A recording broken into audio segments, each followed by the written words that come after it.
Halo casting mania, dimanapun Anda berada, di segala penjuru dunia dari Sabang sampai Merauke. Berjumpa lagi di channel saya, Abing.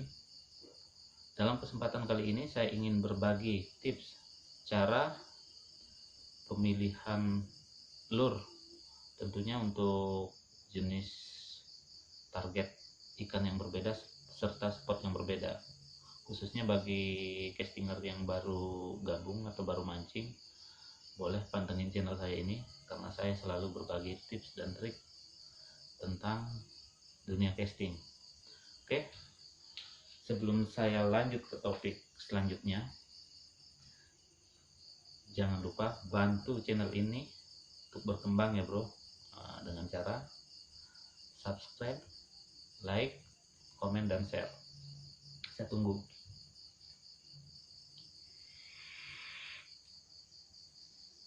Sudah? Belum?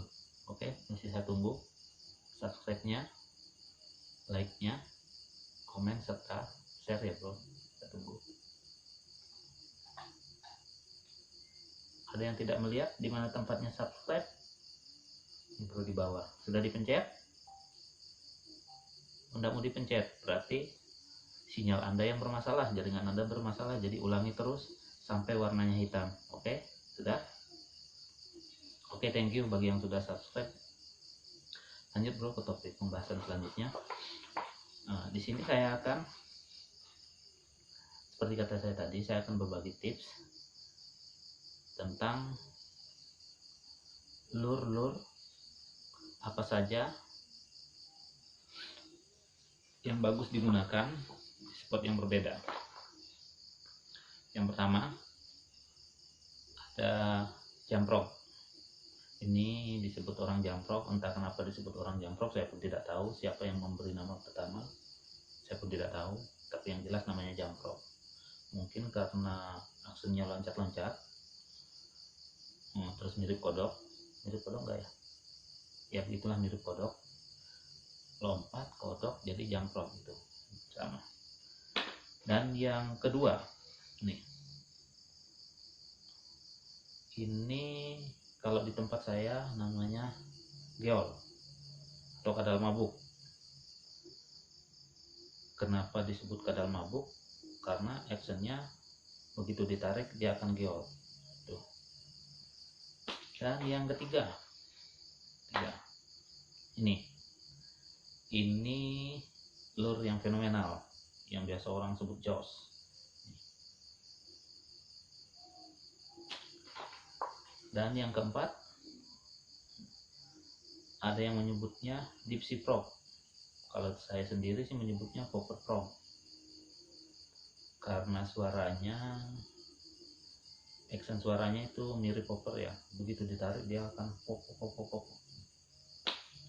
Dan yang terakhir ada soft frog. Soft frog juga lure sejuta umat. Ini lure paling diminati sama para castinger, sebab ini adalah lure yang sangat multifungsi. Oke, ada 5 lure. Nanti kita akan bahas satu-satu tentang fungsinya, di spot mana dia akan digunakan, dan actionnya seperti apa. Kita bahas, oke? Yang pertama, jamprok. Jamprok, lure ini actionnya ngejam. Kalau castinger yang sudah lama mancing itu pasti tahu, karena saya dulu pertama mancing cuman lure ini yang ada, lure ini, lainnya belum ada, jadi menggunakan jamprok. Lure ini menurut saya pribadi itu cocok digunakan di spot yang lapang dan kedalaman air tidak begitu dalam. Kenapa saya katakan demikian? Karena karakteristik dari suara lure ini tidak begitu berisik. Dan kenapa digunakan di spot yang lapang? Karena jika lure ini digunakan di spot yang semak, itu actionnya akan hilang dan mudah nyangkut. Tuh, memang sih yang sekarang sudah ada pengaman hooknya, cuman tetap kurang, artinya kurang maksimal digunakan di tempat yang semak. Ini hanya bisa digunakan di tempat yang lapang dan rumput jarang-jarang ya. Nah, itu ini karena itu tadi dia sangat berpengaruh di action. Kalau di tempat yang semak, actionnya tidak akan dapat, jadi kurang maksimal. Nah, kalau ada pun digunakan, kenapa saya bilang digunakan di kedalaman air yang tidak begitu dalam, karena suaranya tidak begitu berisik. Jadi kalau tempat yang dalam, bisa dikatakan predator itu tidak bakalan terganggu. Itu dia nih untuk jamprok ya. Dan yang kedua nih, yang geol. Ini karakter dari lure ini sendiri yaitu actionnya geol. Kalau kita lihat depannya agak miring. Jadi menurut saya lure ini bisa digunakan di tempat yang sedikit semak. Kenapa saya katakan demikian? Karena actionnya geol, walaupun di depan ada rumput, dia actionnya akan tetap ada karena dia cuman geol gitu. Cuman itu juga, lure ini tidak rekomen digunakan di tempat air yang dalam karena dia tidak begitu, artinya tidak mengeluarkan suara yang begitu berisik. Dia cuman mengandalkan action yang geol saja. Jadi lure ini lebih bagus, kalau menurut saya lebih bagus, lebih banyak fungsinya dari lure yang pertama tadi, karena ini bisa dimainkan di area yang berumput. Nah, itu dia. Oke, lanjut yang ketiga. Ini adalah lure pendatang baru, tapi begitu dia muncul di dunia castinger, lure ini sangat fenomenal. Padahal kalau menurut saya lure ini mempunyai banyak kekurangan. Itu menurut saya pribadi. Kekurangannya apa? Lure ini tidak bisa digunakan di areal yang semak. Dia apa ya? Memang sih lure ini mempunyai satu kelebihan, yaitu ciri khas suaranya yang begitu berisik. Artinya apa? Dia mengeluarkan suara khas yang berisik. Namun lure ini tidak bisa digunakan di tempat yang semak. Kenapa? Karena jika kita lihat penampang depan ini itu agak cekung. Jadi jika kita mainkan di tempat yang semak, banyak rumput akan menempel di sini. Artinya apa? Begitu kita tarik, karena bentuk depannya itu cekung, kita tarik dia akan nyangkut. Jadi actionnya pun tidak maksimal. Jadi kalau menurut saya lure ini hanya bisa digunakan di tempat yang lapang. Memang sih kalau di tempat yang lapang dengan kedalaman air yang dalam pun lure ini masih bisa difungsikan. Cuman itu tadi kelemahannya, tidak bisa digunakan di tempat yang sebat. Karena kita lihat penampang depannya, nah itu dia. Dan juga lure ini tidak bisa digunakan di areal berlumut.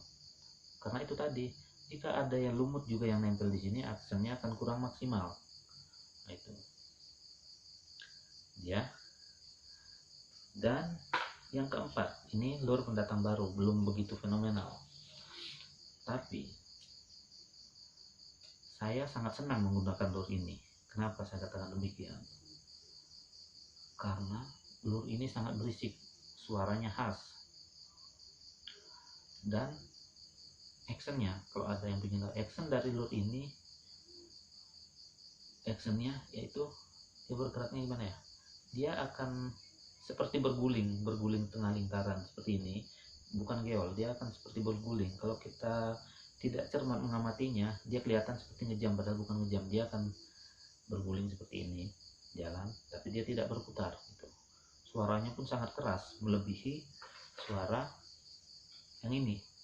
Nah itu juga, ini saya lupa menjelaskan, ini actionnya bukan geleng, bukan geol, tapi dia juga ini setengah guling setengah lingkaran, sama dengan yang ini. Cuman kalau menurut saya yang ini lebih berisik.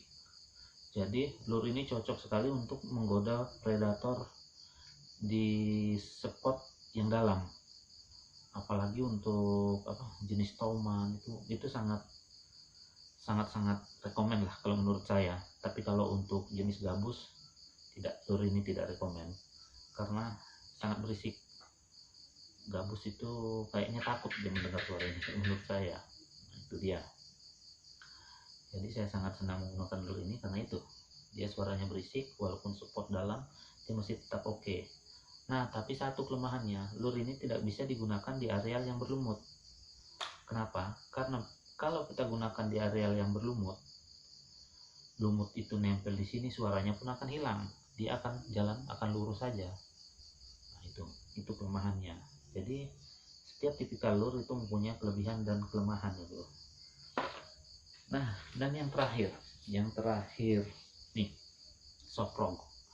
Ini seperti saya katakan tadi, ini adalah lure sejuta umat. Setiap castinger pasti mempunyai soft frog. Nah, kenapa? Kalau menurut saya pribadi alasannya apa? Lure ini sangat multifungsi. Di sini saya tidak bermaksud promosi harus menggunakan soft frog, enggak. Multifungsi kenapa? Walaupun kita bermain di spot air yang dalam, lure ini tetap bisa digunakan. Karena apa? Dia mempunyai blade. Nah, begitu ditarik, blade ini akan berputar. Jadi dia menyerupai ikan kecil yang lagi berenang. Itu sangat menggoda predator. Dengan kilaunya yang berkilau, mirip ikan-ikan kecil berenang, jadi itu menggoda predator. Dan yang kedua, lure ini pun bisa digunakan di tempat yang semak, mau lumut, tetap oke lure ini. Cuman kalau menurut saya, dari keempat lure yang saya bahas tadi, lure ini penggunaannya sedikit sulit. Bukan masalah spot, bukan masalah apa, tapi skill si pemancing itu sendiri. Kenapa?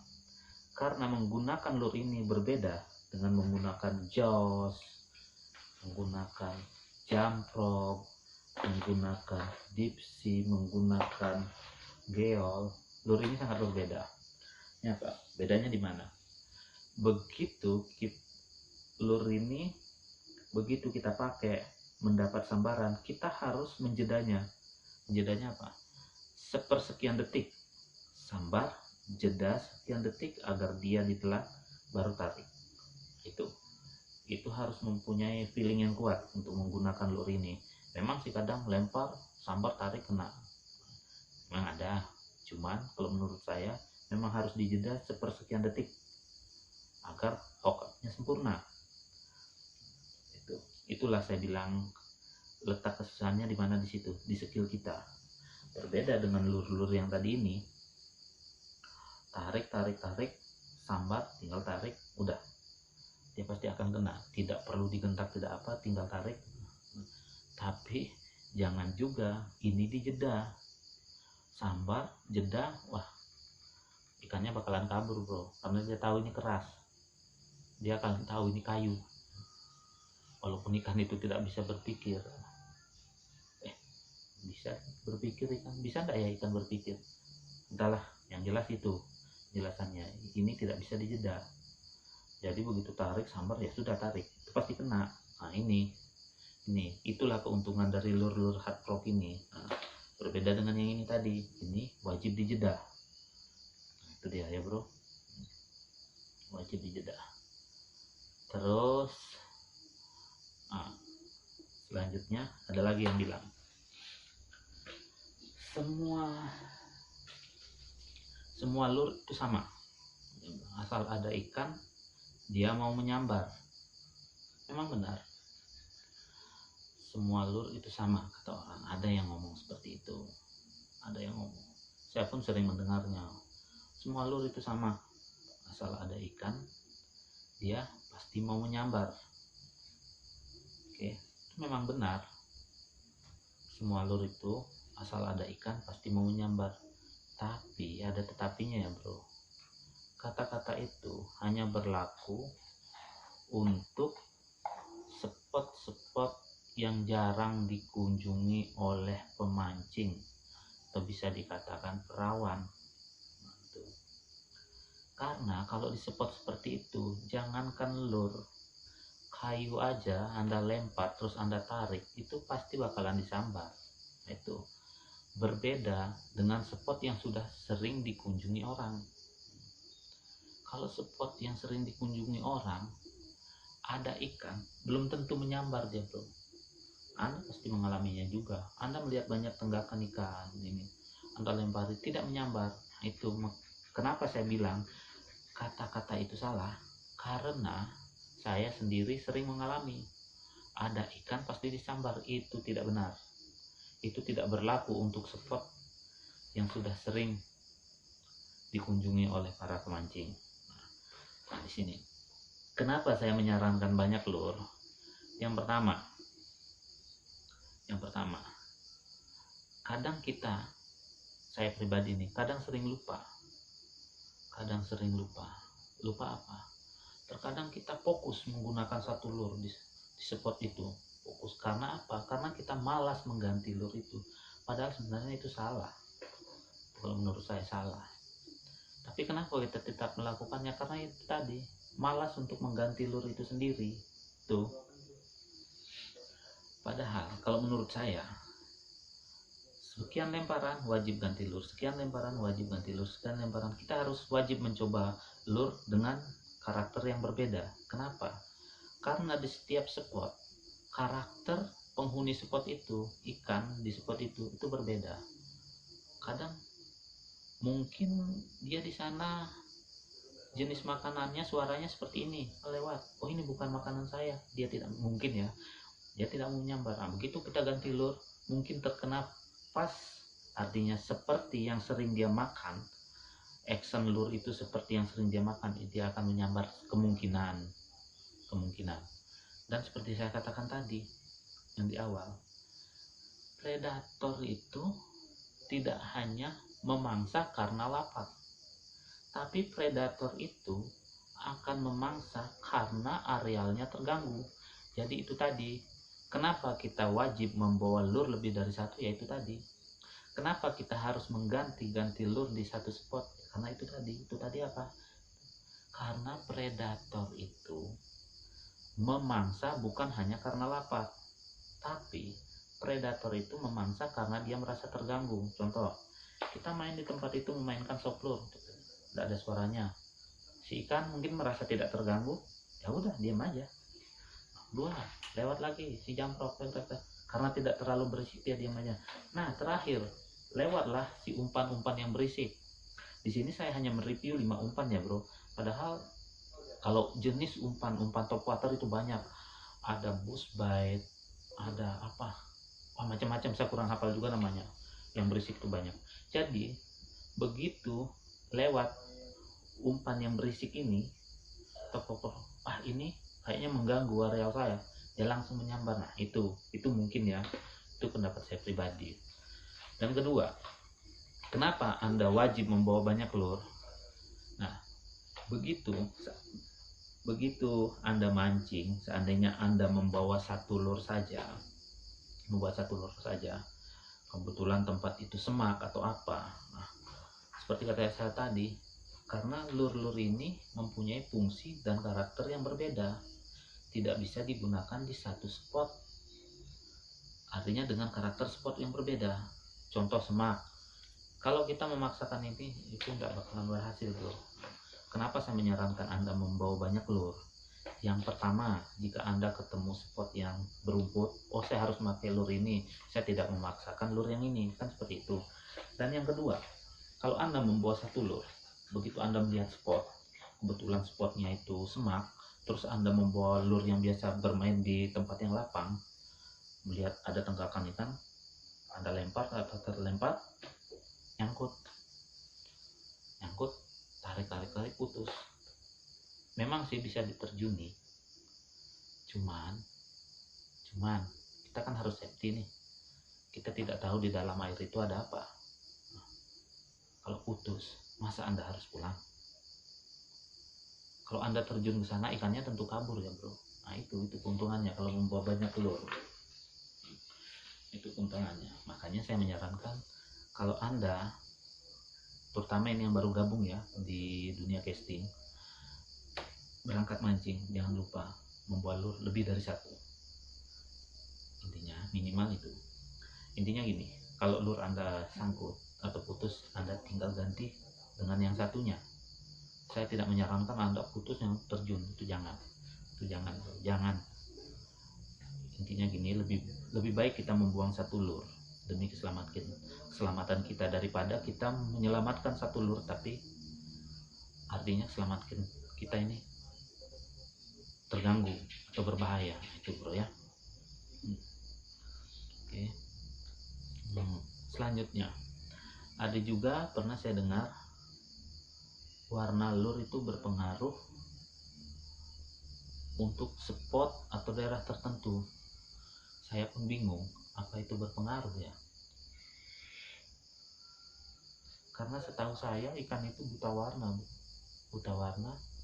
Dia tidak pernah tahu, oh yang lewat warna merah, oh ini makanan ini, nggak pernah tahu. Beda dengan kita, oh ini buah anggur ini. Kalau ikan kayaknya nggak tahu masalah warna itu bro. Warna itu kalau menurut saya itu memanjakan mata si penggunanya saja. Kalau warna itu, setahu saya lure yang paling berpengaruh itu adalah action lure. Seperti kata saya di awal tadi, lure ini actionnya seperti ini. Mungkin ada salah satu lure yang actionnya mirip dengan makanan dia sehari-hari, makanya dia akan memakan. Itu kalau menurut saya ya. Entah kalau pendapat yang lain mungkin berbeda lagi, karena setiap castinger atau pemancing itu mempunyai pendapat yang berbeda-beda. Tapi itu tidak masalah, itu bagus. Makanya kalau ada di antara Anda yang menonton video saya ini artinya kurang setuju dengan penjelasan saya, Anda boleh sampaikan di kolom komentar. Atau ada yang ingin menambahi, oh ini bang ini kurang, ini boleh sampaikan. Jadi kita berbagi, saling menutupi. Saya pun bukanlah seorang castinger senior, enggak. Saya juga artinya manusia yang saya hanya bagikan di sini menurut pengalaman pribadi saya. Entah dengan yang lain mungkin jam terbangnya lebih tinggi jadi lebih banyak pengalamannya, monggo dibagi di kolom komentar, boleh komentar ya. Itu saya rasa itu saja. Semoga penjelasan saya bermanfaat ya. Oh ya satu bro, dalam dunia fishing artinya hindari illegal fishing. Mari kita jaga spot kita agar kedepannya nanti spot kita itu masih bisa dinikmati oleh generasi-generasi yang akan datang. Jadi stop illegal fishing, jaga spot kita demi kenyamanan kita juga. Mari sama-sama kita menjaga lingkungan kita dari illegal fishing. Semuanya lah artinya yang berhubungan dengan dunia mancing, mari kita jaga itu agar kedepannya nanti, seperti kata saya tadi, kedepannya nanti anak cucu kita masih bisa menikmati, masih bisa artinya oh ini spot dulu di sini, ini masih bisa. Bukan hanya cerita, tapi ada buktinya bahwa spot itu masih tetap terjaga. Oke, saya rasa itu ya bro. Terima kasih sudah mau menonton channel saya. Semoga sekali lagi channel ini bermanfaat buat kita semua. Di sini saya tidak bermaksud menggurui atau mengajari, karena di dunia mancing kalau menurut saya pribadi tidak ada yang namanya senior, tidak ada yang namanya junior, itu semua sama. Masalah dapat atau tidaknya itu tergantung hoki. Mungkin yang senior boncos, yang junior dapat, itu masalah hoki ya bro. Seperti saya pun ya sering lah mengalami boncos, tidak selalu dapat.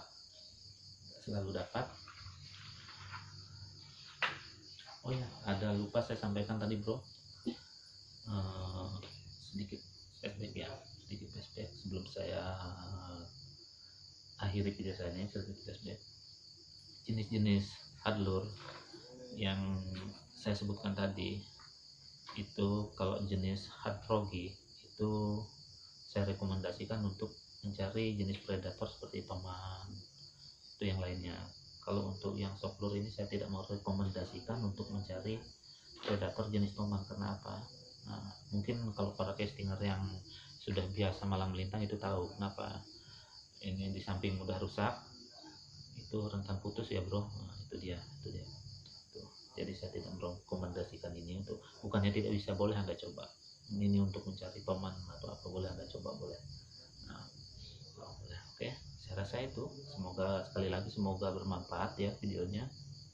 Saya ucapkan sekali lagi terima kasih buat yang sudah menonton channel saya ini.